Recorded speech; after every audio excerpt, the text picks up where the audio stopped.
Olá, boa tarde. Meu nome é Aniele Hegermann, sou coordenadora de operações na Licitar Digital, a plataforma de licitações mais inovadora do Brasil. E hoje nós vamos falar para você que já está inserido no universo das licitações ou que está iniciando a trabalhar com as licitações sobre as leis mais importantes que nós temos, que é a Lei 14.133 e a Lei 13.303. O nosso convidado para falar desse tema é um grande amigo, Felipe Ansalone, que está aqui comigo hoje. Felipe, por gentileza, se apresente. Obrigado, Aniele. Obrigado aos colegas aí. Eu sou advogado, professor, trabalho com licitações há bastante tempo, inclusive junto a estatais, federais, estaduais, municipais. E hoje vamos ter o prazer aqui de conversar entre amigos, né, sobre esse tema tão fantástico e essa comparação, né, entre a Lei Nacional de Licitações, a 14.133, e suas diferenças em relação à Lei das Estatais, a 13.303. Também vamos falar sobre as oportunidades que as estatais têm de regulamentar, aperfeiçoar aos seus moldes para com o intuito de fazer contratações cada vez melhores. Exatamente. Olha, eu quero dizer para vocês que ninguém melhor do que o Felipe para estar aqui hoje tratando desse assunto conosco. Ele realmente tem experiência prática atendendo entes públicos e fornecedores em ambas as esferas. Então, nós vamos poder falar as peculiaridades, né, pontos importantes e que são pouco mencionados. E para quem participa de licitação, o que importa é a oportunidade. Não necessariamente você vai participar só de licitações na 14.133 ou na 13.303. Você vai buscar as melhores oportunidades para o seu negócio. Assim como quem também está do lado do ente público, do lado do órgão licitador, você pode eventualmente prestar serviços ou estar trabalhando com um ente que segue uma regulamentação e em algum momento fazer esse trabalho em outro formato, né, diante de outra regulamentação. Para além disso, eu acho que é muito importante, né, Felipe, a gente conhecer as diferenças para poder se inspirar. A Licitar, como uma plataforma que preza pela inovação, sempre vai tentar fazer esse intercâmbio, colocar entes que já estão mais avançados em alguns pontos para observar experiências de outros, né? E assim a gente vai criando esse universo de licitação com o qual a gente gosta muito de contribuir. Legal. Então, hoje, Felipe está aqui comigo. Nós vamos tratar justamente sobre essas diferenças, tentando fazer um comparativo. Eu gosto muito de comparativos para ficar didático, Felipe. Eu Perfeito. acho que é uma forma mais clara da gente ir nas duas regulamentações e entender o que elas têm em comum e as diferenças também, né? Uhum. O primeiro ponto que eu elenquei aqui, e isso, pessoal, foi muito baseado também nas dúvidas que chegam, né, até nós. A Licitar hoje tem uma central de suporte, uma central de atendimento que trabalha tanto com os entes compradores quanto também com os fornecedores, e ali a gente recebe várias dúvidas, né? São milhares de atendimentos por dia nos nossos mais diversos canais, WhatsApp, e-mail, telefone, o chat da plataforma. E com base em tudo isso, a gente montou aqui um compilado de quais são os principais pontos para a gente tratar aqui hoje. É sempre importante pedir que vocês também participem, deixando aqui nos seus comentários eventuais dúvidas, pontos que não foram tratados e que podem ser melhor esclarecidos. E para mim vai ser um prazer convidar o Felipe para a gente fazer uma segunda rodada, inclusive. Então, iniciando aqui, Felipe, primeiro ponto: critérios de julgamento. Diz pra gente, vamos conceituar o que, que é um critério de julgamento para quem está iniciando nesses trabalhos, né, começando a trabalhar com licitação agora, é importante a gente conceituar. E Uhum. aí a gente vai entender como que são os critérios de julgamento da 13.303 e como que são os da 14.133. Perfeito. Vamos lá.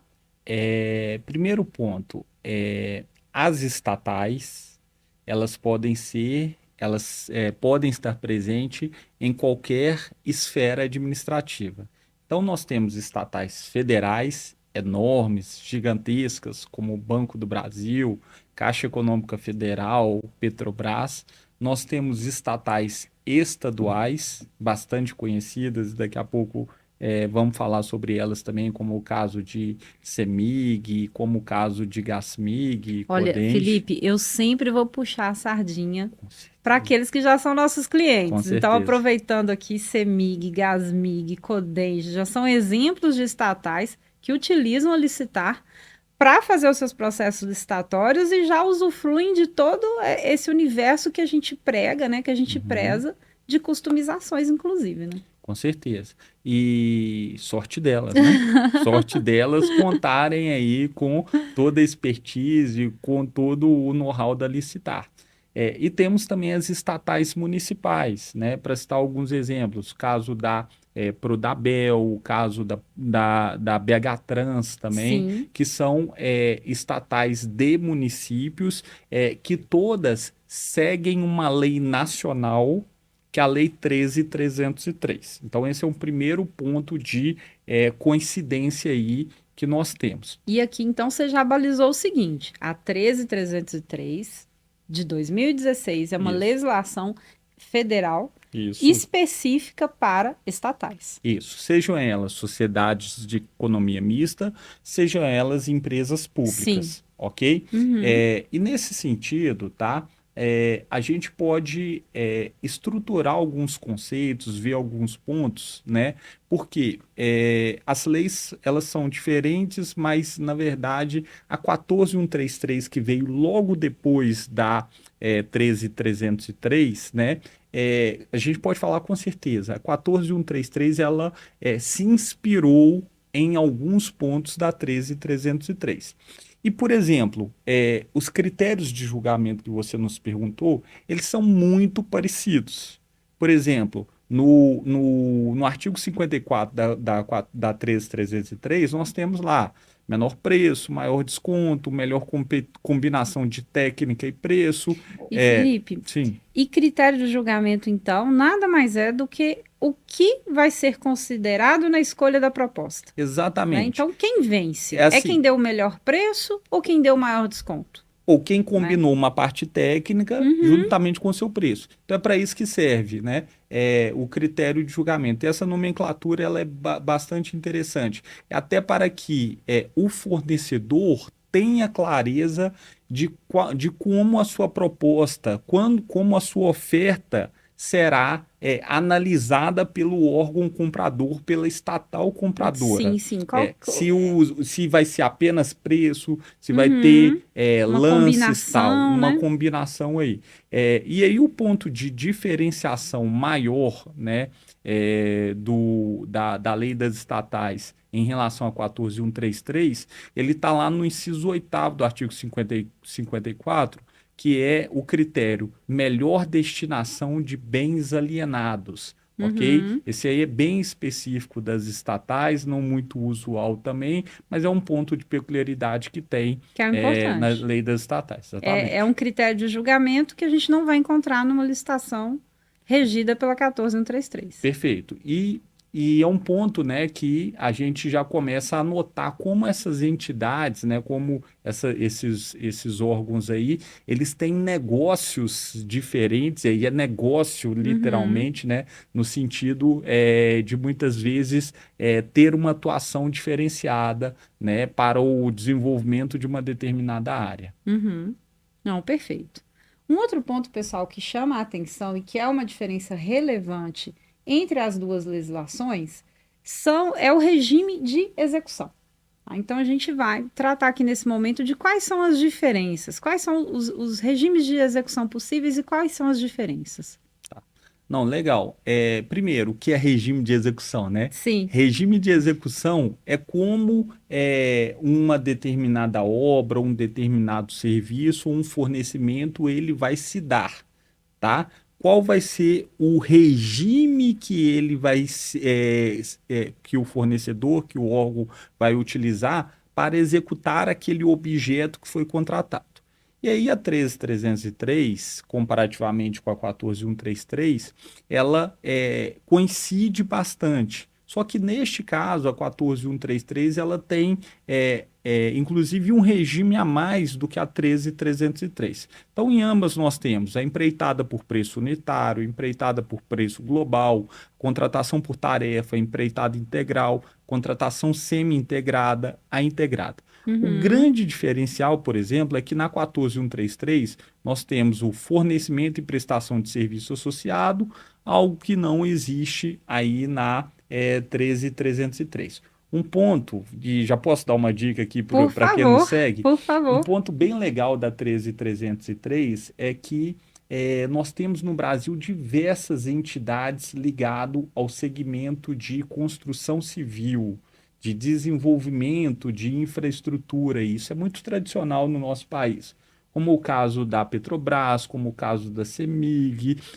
Então, são entidades que têm muitas oportunidades ligadas à parte de construção, tá? Então, se a sua empresa é uma empresa ligada à parte de construção civil, à parte de engenharia, empreiteiras, independentemente do porte, né, se uma pequena empreiteira, se uma grande empreiteira, certamente participar de licitações das estatais é uma boa oportunidade.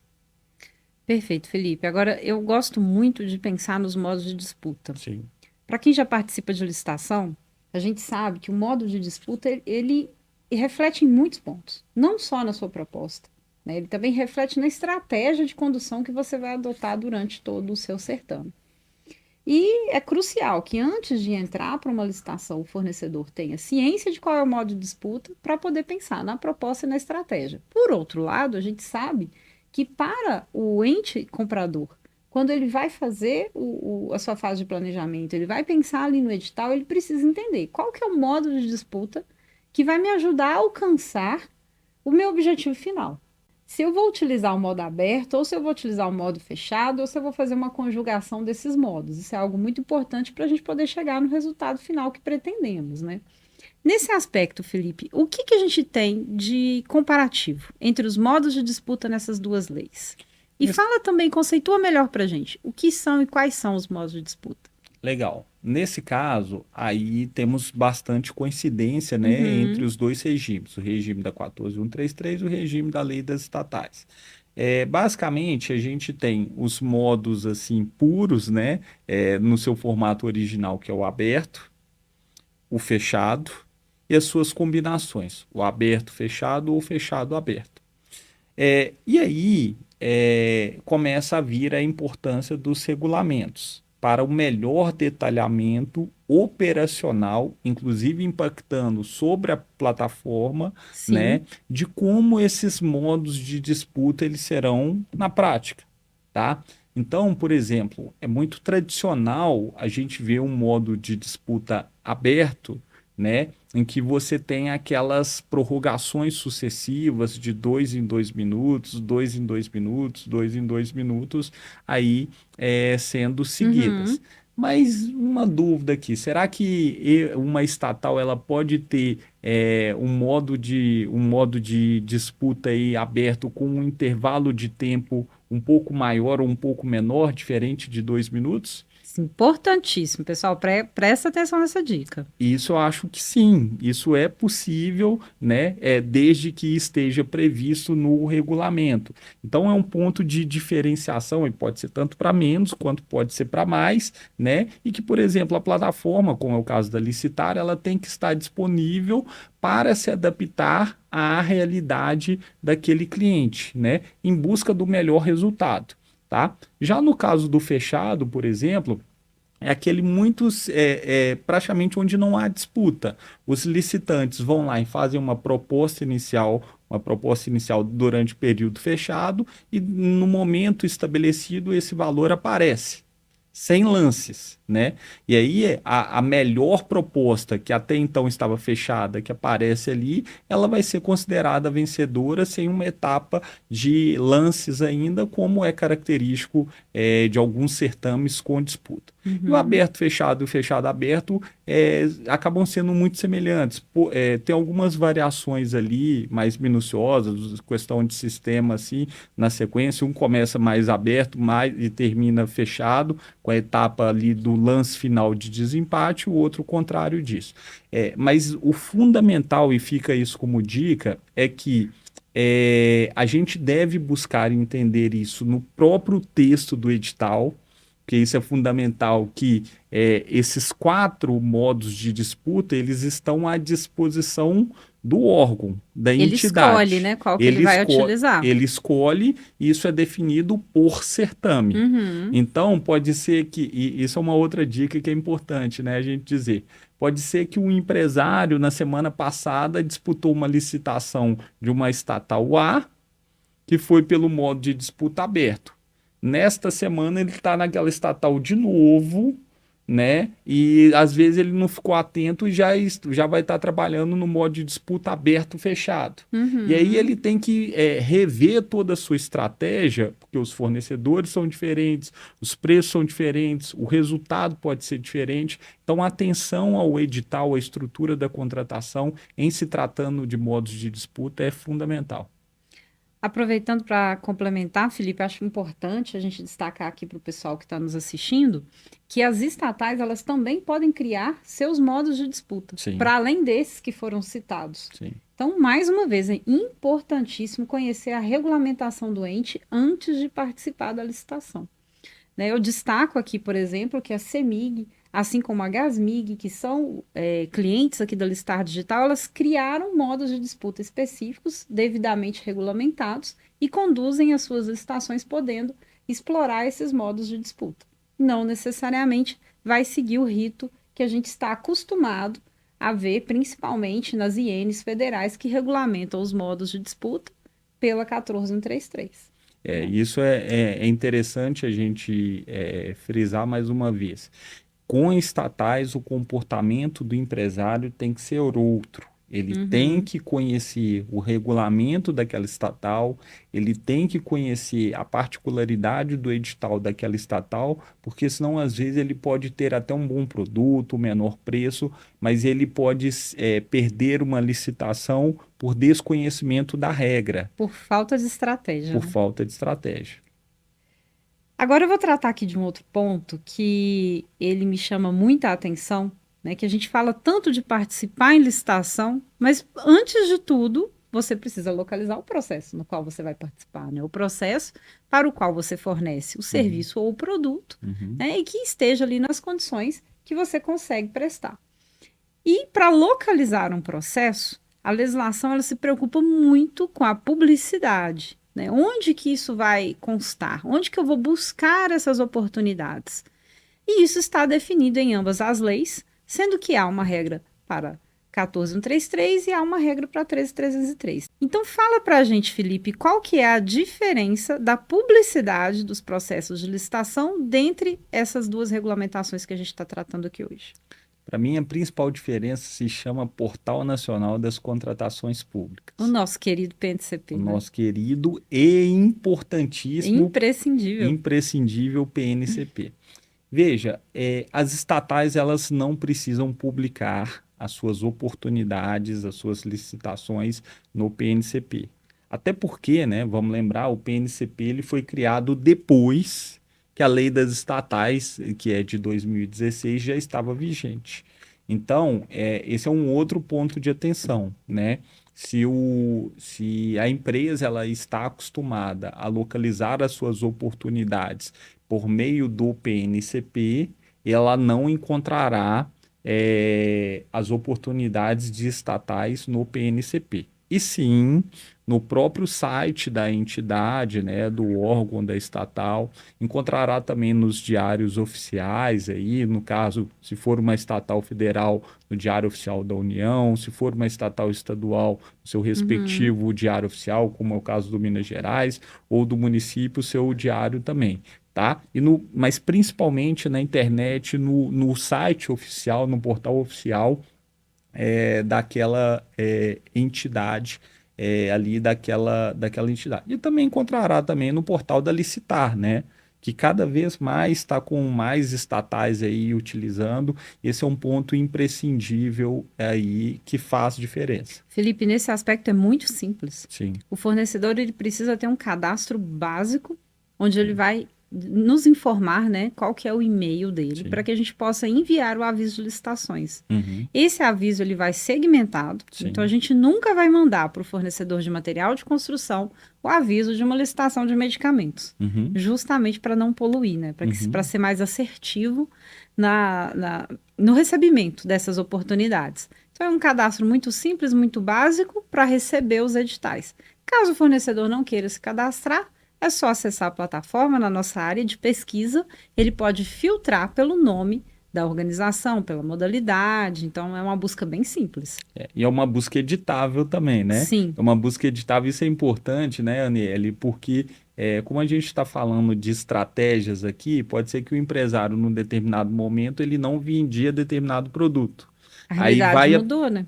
a realidade mudou à medida que ele vai expandindo suas vendas. Ele antes não vendia para as estatais, Uhum, agora vai começar a participar de licitações de estatais. Ele pode ampliar ou restringir o seu leque e alterar as linhas de fornecimento aí para as quais ele recebe os uhum. avisos. Isso é muito legal também. Bem importante. Agora, Felipe, a gente já falou, né, sobre como descobrir um edital, onde que esse edital é publicizado, como localizá-lo. E depois que a gente localiza um edital, a gente precisa fazer o envio da proposta, né? Uhum. Então, conta pra gente agora como que são esses prazos para envio de proposta, né? A gente sabe que muitas vezes o fornecedor ele pode se acostumar com um prazo que às vezes é maior e Uhum. perder quando o prazo for menor, Sim. né? Então, como que ficam esses prazos? Eles são diferentes entre essas legislações? São. E aí, de novo, a importância, principalmente no caso das empresas, estarem muito atentas, conhecerem as particularidades do edital e dos regulamentos. Veja, Nelly, a 14133, que é a mais conhecida, né, ela diferenciou os prazos de publicidade por categorias, né? Sim. Bens, serviços, obras. Só que, na verdade, esse ponto ele já existia na 14133. Então, e eles também eles se diferenciam. Então, por exemplo, nas licitações de bens de Uhum. fornecimentos da 14133, o prazo mínimo de publicidade ele é de 5 dias úteis quando adotado o critério de julgamento menor preço ou maior desconto. Isso é importante, porque o empresário está acostumado a vender para administração, somente para administração. Para os órgãos que seguem a 14133, muitas vezes estão acostumados com prazo de 8 dias úteis, tá? Nossa, essa diferença pode ser crucial. 3 dias em uma licitação É, é determinante, com é certeza. muito determinante. Então, se o licitante ele está acostumado sempre com prazo mínimo de 8 dias úteis, ele pode perder excelentes oportunidades de Uhum. negócio, principalmente para as contratações de fornecimento. Outra dica também também 10 dias úteis, né, nas questões de fornecimento, né, de bens, nas demais hipóteses, né, que não menor preço ou maior desconto. Isso é uma diferença. No caso de obras, e serviços também, aí aqui a gente já começa a ter uma distinção. Em geral, né, na 14133, o prazo mínimo é de 10 dias úteis e na 13303 o prazo mínimo é de 15 dias úteis. Uhum. Mas aí faz sentido, porque, em geral, as obras e serviços de estatais costumam ter uma complexidade técnica maior. Uhum. Então, até para que o licitante ele possa ter um tempo hábil melhor, mais apropriado para conhecer o serviço, fazer as suas cotações, formular essa estratégia, faz muito sentido, né, que ele tem esse período de publicidade um pouco maior, 15 dias úteis no mínimo, para poder participar dessas oportunidades das estatais. E aí temos outras diferenças, né? 30 dias úteis nas estatais, 25 dias úteis na 14133, enfim, a gente preparou com muito carinho aqui, a equipe da Licitar Digital, um material de suporte que inclusive vamos deixar disponibilizado depois nesse webinar, né? Eu já ia aproveitar para contar, gente, não teve como. Eu tive que pedir isso aqui para o Felipe. Na hora que ele me mostrou que ele tinha tudo detalhado, principalmente em relação a esses prazos, eu já tive que tentar garantir esse material para vocês. Ele concordou, então a gente vai colocar aqui na descrição do vídeo, vocês vão poder fazer o download de todo esse quadro comparativo com as principais diferenças e em especiais esses prazos, né? Vai ser muito bom. Obrigada, Felipe. Nada. Passando aqui para o próximo ponto, então, agora a gente vai falar sobre as regras da habilitação. Sim. Vencida a etapa da proposta, né? A gente já pode estar ali, né, quando houver inversão de fases, a habilitação vai vir antes, mas a gente também pode já ter passado, inclusive, pela disputa, que é o tradicional, e estar na fase de habilitação.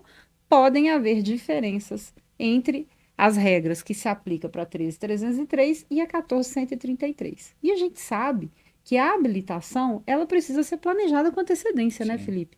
São documentos, requisitos que vão ser comprovados, que não necessariamente o fornecedor tem um prazo pós-disputa para poder providenciar. O fornecedor que está numa licitação para participar e vencer, ele já tem todos os seus documentos de habilitação garantidos e organizados conforme o edital solicita, né? Uhum. Então agora eu quero te perguntar, Felipe, fala pra gente, quais são as diferenças entre as regras de habilitação de uma lei e de outra? Aqui nós temos diferenças bastante significativas, né? A começar, por exemplo, o fato das certidões. Uhum, Algo que na 14133 ela é uma exigência posta, é uma garantia aí, e é algo que na 13.303 nem sempre isso é obrigatório. Alguns regulamentos, inclusive, já que existe essa lacuna na 13.303, sequer tratam e acabam uhum, focando, né, nos outros documentos, como a habilitação jurídica, a qualificação técnica. Então, aqui é um ponto bastante importante que merece a gente destacar.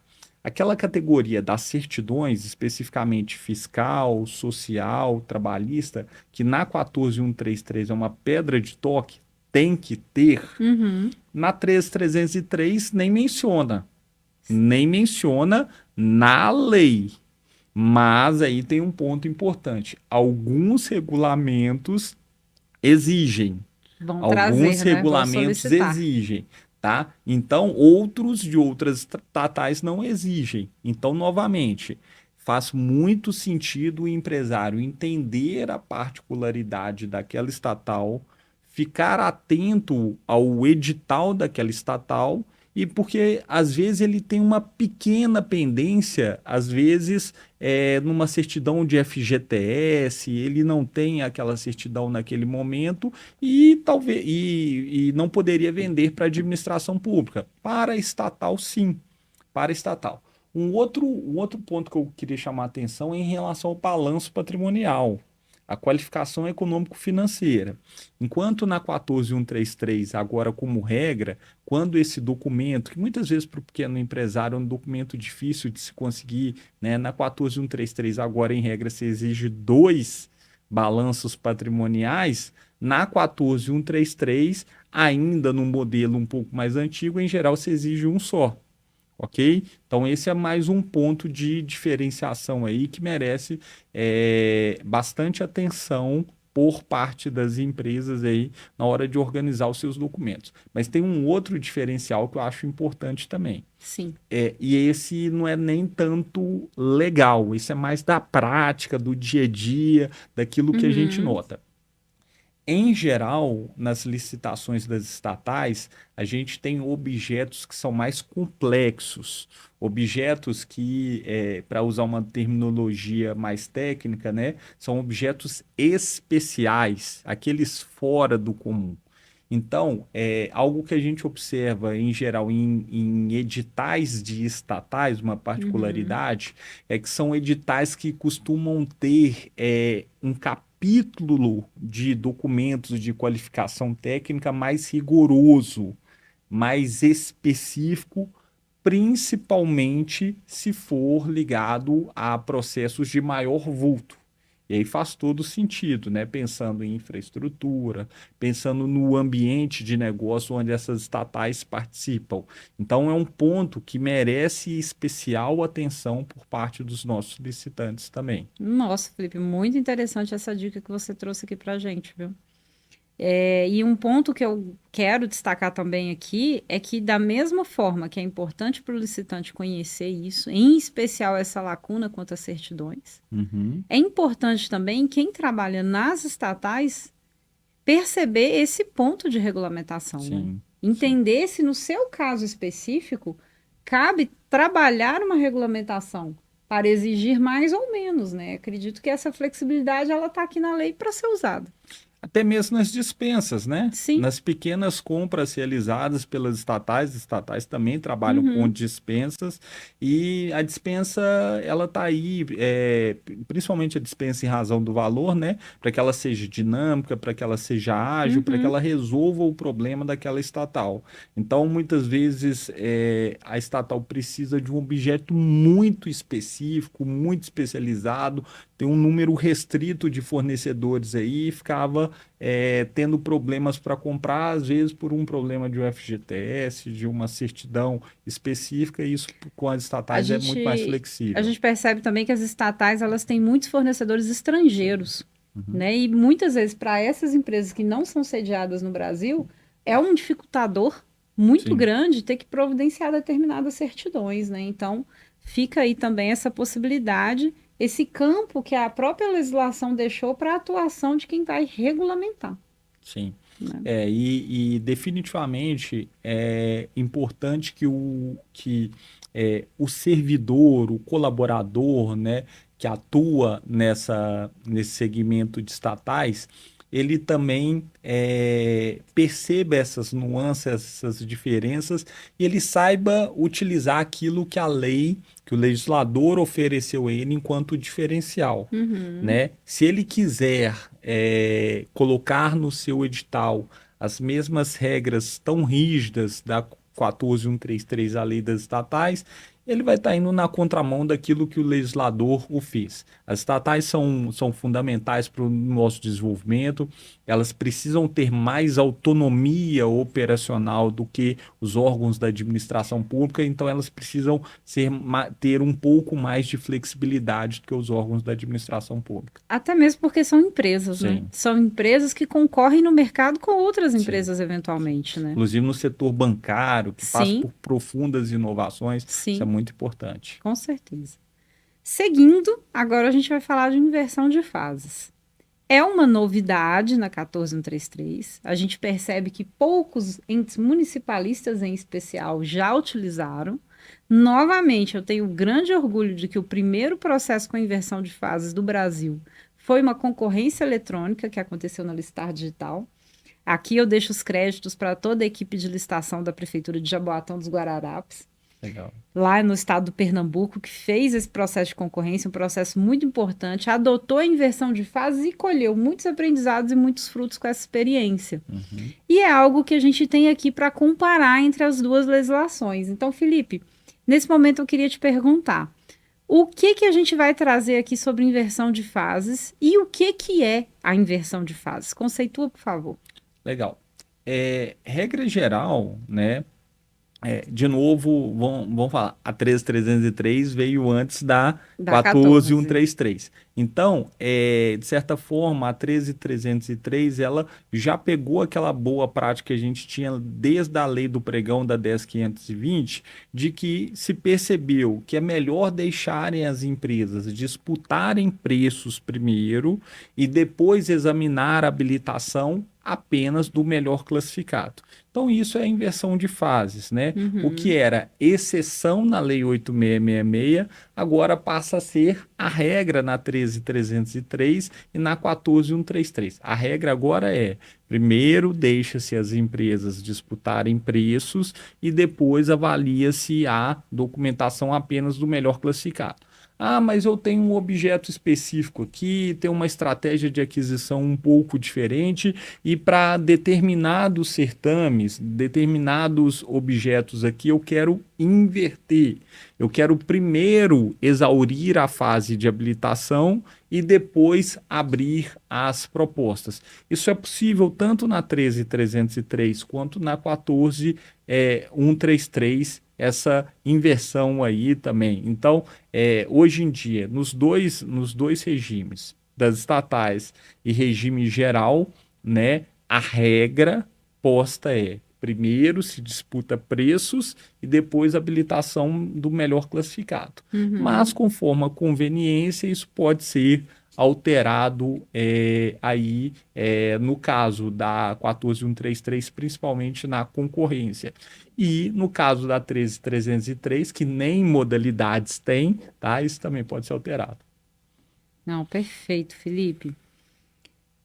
Falando então sobre regras de desempate de proposta, Uhum, né? Depois que a gente tem a análise das propostas, podem acontecer empates, né? uhum. E como que fica nessa situação? Como que é feito o desempate? O que que as duas leis trazem para a gente nesse momento?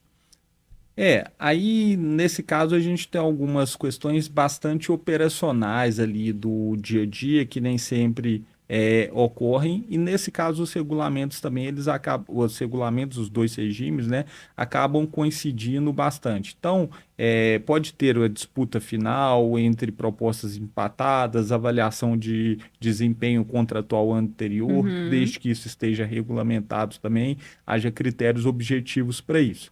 Mas a 14.133 vai um pouquinho além, né? Ela prevê, por exemplo, lá no artigo 60, né, o caso, né, como critérios: desenvolvimento pelo licitante de ações de equidade entre homens e mulheres no ambiente de trabalho, conforme previsto em regulamento; o desenvolvimento pelo licitante de programas de integridade, de compliance também podem ser adotados como critérios de desempate, algo que não foi contemplado inicialmente na 13.303, né, e que os regulamentos podem tratar também.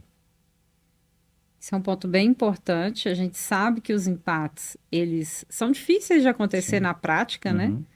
Mas quando acontece, isso aqui vai ser o verdadeiro diferencial, né? Entre Sim. quem vence e quem fica em segundo lugar, Sim.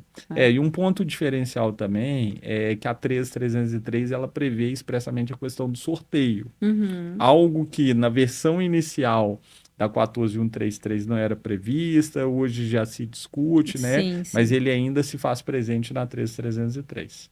Perfeito, Felipe. Passando para o nosso próximo tema, a gente vai falar do intervalo mínimo entre lances. Uhum, O intervalo mínimo, ele é muito importante, tanto para a administração, para ela balizar ali de quais em quais valores ela quer que aquela competição aconteça, quanto para o fornecedor entender quais serão os saltos que ele vai dar no momento da disputa em relação ao preço que ele está ofertando, né? Então, fala para a gente como que fica o intervalo mínimo, por gentileza, dentro da ótica dessas duas legislações. Pois bem, no caso do intervalo mínimo, a gente vai dar um foco maior para 14.133.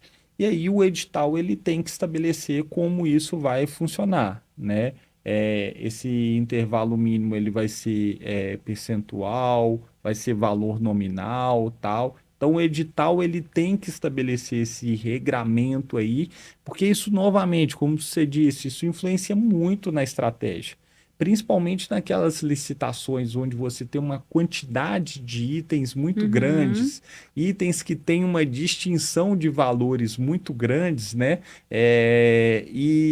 Os licitantes às vezes ficam perdidos, né, em relação a controlar muitos itens abertos ali, tá? Então esse é um ponto que a 14.133 possui. Na 13.303 isso não é tão claro, mas nada impede que isso seja previsto no regulamento da estatal ou mesmo no próprio edital.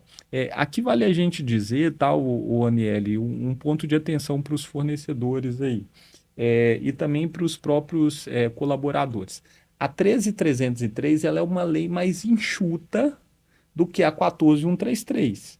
Tá? Enquanto a uhum, 14.133 ela é um regime geral de licitações, contratos, tem uma fase de planejamento extremamente Sim, detalhada. sim, A sim. 13.303 é uma lei mais enxuta, menos minuciosa, inclusive na parte contratual, na Uhum, etapa de planejamento. Então, é natural que haja algumas lacunas na 13.303 que os regulamentos dessas entidades podem e devem suprir. com certeza. Com certeza, isso é bem importante. Felipe, falando sobre recursos. Sim. Quando a gente fala aqui da 13.303 e da 14.133, né, a fase recursal, aquele momento onde o licitante poderá manifestar, né, alguma discordância das Uhum. decisões e dos atos tomados ao longo do processo. Existe diferença para os recursos dentro dessas duas legislações? Aqui, novamente, tem uma diferença bastante significativa. Nesse caso, principalmente a favor, né, da empresa que participa de licitações, até para o exercício do contraditório e ampla defesa. Uhum, Enquanto na 14.133 o prazo recursal ele é de 3 dias úteis, na 13.303 o prazo recursal após a habilitação ele é de 5 dias úteis. E aí, de novo, tá? Entra naquela lógica de, às vezes, eu ter processos que tecnicamente são mais complexos nas estatais, e isso, a lei ter o bom senso de oportunizar um prazo de contraditório, ampla defesa maior no caso das estatais. Isso é uma diferença muito importante. prazo é sempre algo que a gente tem que ficar atento, né? Em todos os sentidos, tanto as empresas Uhum, quanto os colaboradores, os gestores de contratações aí, os servidores que atuam nessa área, porque é fundamental aí. Os sistemas também eles precisam estar adaptados para com certeza. cumprir essa particularidade. É inconcebível uma estatal que segue a 13.303 aplicar para as estatais um prazo Que não que é, né? que Não é não da é treze previsto três. na legislação. E isso no caso da licitar, sem chance de ocorrer, até pelos casos de Claro. sucesso que possui, pela robustez do sistema, A isso é essencial. possibilidade de customização, nesse caso, ela é Com imprescindível. Na certeza, minha com opinião, certeza. o ente público, né, as empresas estatais, não precisa mais ficar utilizando sistemas específicos para municípios e ficar dando jeitinho para funcionar a 13.303, né? Isso não Exatamente. é mais a realidade, porque né, os sistemas, já existem sistemas assim como o Listar, que são próprios e adaptados para a Lei 13.303 e customizações que o órgão possa necessitar, né, que o ente Claro. público possa necessitar.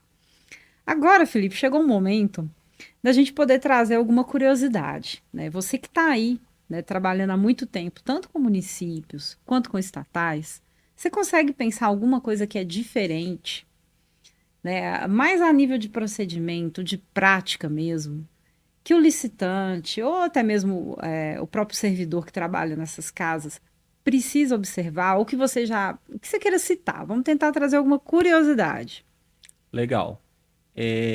Veja, a gente tem várias curiosidades, mas uma especial que toca o meu coração é o credenciamento. Ótimo. Por exemplo, o credenciamento ele não é previsto na lei das estatais. Ele não tem previsão na 13.303. Uhum. Mas será que as estatais robustas, nacionais, como Banco do Brasil, Caixa Econômica, CEMIG, Codenge, Gasmig, elas não podem se valer do credenciamento? A resposta, Ótima pergunta. felizmente, felizmente é não. Porque, apesar da lei das estatais ser omissa em relação à figura do credenciamento, Uhum. já há farta jurisprudência por parte do Tribunal de Contas da União, dizendo que elas podem sim se valer desse instrumento auxiliar, ainda que haja a omissão, né, da 13.303. Importante a gente dizer, a figura dos procedimentos auxiliares, instrumentos auxiliares, ela se faz presente na 13303. Então, a gente tem lá o cadastro de fornecedores, o sistema de registro de preço, a pré-qualificação, mas o credenciamento não, tá? Mas isso não impede que as Uhum. estatais o façam e muitas vezes esses credenciamentos eles estão previstos nos regulamentos, tá? Nas particularidades ali. Então existem diversas oportunidades aí para empresas que participam com regularidade de credenciamento também se credenciarem junto a estatais. E como você mesmo disse, são diversas oportunidades. Sim, Ou seja, a gente está falando aqui de linhas de fornecimento, sim. né? Linhas de materiais completamente diversas, tanto para Uhum. prestação de serviço quanto produto, né, Felipe? Sim. E uma coisa curiosa, aí, aproveitando para falar sobre procedimento auxiliar, são os cadastros de fornecedores das estatais. Sim, sim. Esse é um ponto interessantíssimo, porque muitas vezes em uma prefeitura, em um órgão público, fazer o seu cadastro de fornecedores é algo muito simples. Basicamente, você leva ali seu contrato social, seus documentos de Um habilitação cadastro ali, um básico, cadastro né? muito básico ali, onde você não tem uma análise Uhum. técnica muito pormenorizada. Já nas estatais, a realidade é outra. E nós temos estatais que atuam em nichos extremamente especializados, e isso reflete na operacionalização e até mesmo na aprovação do cadastro de fornecedores que é realizado por parte dessas entidades. Então, algumas entidades elas fazem uma rigorosa avaliação do cadastro de fornecedores, Uhum. avaliam com bastante zelo, bastante prudência as linhas de fornecimento, a documentação que a empresa está apresentando antes de deixar ela se cadastrar e até mesmo antes de se permitir que aquela empresa ela possa participar de uma determinada linha de fornecimento que dali a pouco será publicizada no edital. E a gente até brincou, muitas vezes nas estatais a barreira mais difícil é passar pelo Pelo cadastro de cadastro. Sim, fornecedores. Felipe, eu me lembro quando a gente começou a trabalhar com a CEMIG, a primeira pergunta que me fizeram, né, quando a gente foi fazer ali a reunião de kickoff para começar o projeto foi: como que foi para você participar da licitação? E a gente participou da licitação na plataforma que eles utilizavam anteriormente, Uhum, né? E eu me recordo bem da minha resposta. Eu falei: olha, eu senti que a licitação era o cadastro. uhum, Porque realmente, para as estatais, e aqui a gente está citando esse exemplo, mas isso é comum em várias outras, o uhum, cadastro ele é realmente analisado em detalhes. Eles sim, até chamam dividem em etapas, né? Primeiro um cadastro básico, onde a uhum, gente vai solicitar e analisar ali os documentos básicos da empresa, contrato social, vamos citar aqui algum exemplo, cartão de CNPJ, e uhum, depois o cadastro complementar sim. que é referente ao segmento que você vai fornecer. Há algumas empresas, né, algumas linhas de fornecimento para determinados materiais que é necessário, pessoal, inclusive visita ao Parque Fabril, né, aonde aqueles produtos são produzidos, né, para poder entender a metodologia, se segue os padrões esperados e necessários. A gente sabe que as empresas estatais, elas estão no mercado, né? Sim, Elas competem com empresas privadas. Então elas precisam se preocupar fortemente com a qualidade dos produtos e serviços, né, que elas vão contratar. Né? e Então até, isso nasce no cadastro. é, E você, para mim, citou algo importantíssimo. O até porque a fornecedor, gente né? tem algumas vezes até algumas empresas que lidam com áreas muito estratégicas, Sim, áreas de exato. energia, área Sim, de segurança, então água, né? E água. são questões essenciais para a população, são serviços essenciais sendo prestados ali pelas empresas públicas, né? Pelas empresas estatais. E aí um ponto, mais um ponto de diferenciação, mais uma dica que eu acho que a gente pode Uhum. deixar para as empresas que seguem a licitar, né? Não desistam no cadastro. Exato, Não desistam no exato. cadastro, tá certo? Porque muitas vezes, como a Aniele frisou, vencer essa primeira barreira de entrada, que, repito, faz muito sentido. Um cadastro mais rigoroso vai ser uma etapa de preparação para, em seguida, você disputar um certame num nicho muito mais restrito, com poucas empresas. E muito mais cuidadoso. Sim, Eu penso que nesse ponto existe esse cuidado de vamos colocar empresas em iguais condições. Porque óbvio que a gente busca o menor preço, mas de quem? Do melhor fornecedor, né? Então, esse cuidado todo ele existe para a garantia do melhor serviço, né? e por outro lado, também eu acho que tem mais uma dica que a gente pode deixar, até mesmo para outros colegas que ainda não conhecem muito bem a realidade das estatais. Alguns procedimentos auxiliares, como é o caso da pré-qualificação, nas estatais são muito mais amadurecidos do que nos órgãos Sim, públicos verdade, tradicionais. verdade. Então, o gestor público atento, o gestor público que quer inovar, ele pode conhecer editais de pré-qualificação feitos por estatais, identificar boas práticas ali e trazer para a sua realidade se ele quer comprar cada vez melhor. É uma outra dica importante. Lembrando que a 13303 já existe há muito mais tempo que a 14133. Então, Sim, as experiências que vieram da 13303 para a 14, elas sempre vão ser mais amadurecidas nas estatais, sim. né? Então, fica aí a necessidade desse benchmark, de buscar entender as melhores práticas onde já se faz há mais tempo para poder trazer para a realidade dos entes públicos, né? É. Agora, Felipe, eu me lembrei de um ponto aqui que eu acho importantíssimo destacar também, e é a dica que eu quero deixar para você, fornecedor. As estatais, elas podem ter mais de um vencedor por item. Uhum, E isso é algo que a gente vê muito nas licitações para aqueles materiais, né, aqueles produtos estratégicos. Né? uhum. Então, uma estatal que lida aí, por exemplo, na área de água, vamos pensar aí, fornecimento de água, ela tem determinados dutos, determinados materiais hidráulicos que, ela, em hipótese alguma, ela pode ficar sem. Sim. Então, a necessidade de mais de um fornecedor por item vem muito dessa necessidade de não, de certa forma, ficar refém, tá? Uhum. Vamos colocar aspas aqui, mas acho que a palavra seria essa mesmo, de um único fornecedor. Uma vez que situações que afetem esse fornecedor poderiam interromper o fornecimento de algo que não pode ser interrompido. Poderia Né? interromper até mesmo a operação Sim, do negócio daquele fornecedor em áreas de infraestrutura que são fundamentais. sim, Então, esse ponto que você traz, Daniel, ele é fundamental, né? Que muitas vezes nos editais, nos certames das estatais, vocês têm dois, três fornecedores, às vezes com preços diferentes, mas estoques que não sim. vão atender completamente a demanda de uma grande Uhum, estatal. Isso influencia na forma de comprar e na forma de vender.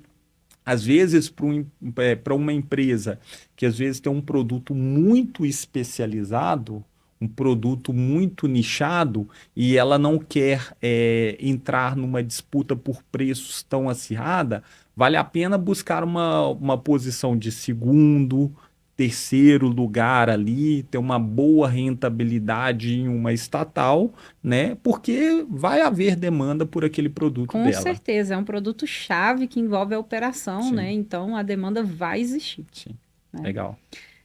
Felipe, eu quero te agradecer imensamente pela oportunidade de ter você aqui na data de hoje, tratando desse assunto que eu entendo de ser de extrema valia, que vai ter muito significado para a nossa audiência. Uhum. Quero agradecer a cada um de vocês que ficou aqui, que assistiu todo esse bate-papo que fizemos, e espero que a gente possa ter ajudado vocês a compreender as diferenças que existem entre essas duas leis, que são as principais leis que os licitantes vão encontrar aí nos editais, né? E que os operadores dos entes públicos, né, os dos entes compradores utilizam na sua realidade diária na elaboração dos processos de licitação. Então, muito obrigada a você que ficou conosco. Muito obrigada, Felipe, pela sua participação. Obrigado. E agradeço novamente aí a toda a equipe da Licitar Digital. Agradeço pela oportunidade de falar sobre esse tema que é espetacular e deixo uma dica aí. Você que é empresário, vai participar de licitações, conheça em detalhes a 13.303, as suas particularidades. Você que é da administração de uma estatal, estude, aproveite a flexibilidade que essa legislação traz, porque é possível fazer coisa muito boa por meio desse regulamento próprio, por meio das estatais, por meio dos regulamentos da sua estatal em prol do seu próprio órgão. Obrigada, Felipe. E para você que está nos assistindo e é fornecedor, se cadastre, tenha o seu cadastro atualizado na Licitar, porque aqui você vai receber oportunidades de licitação, tanto municipais quanto das estatais que utilizam a nossa plataforma.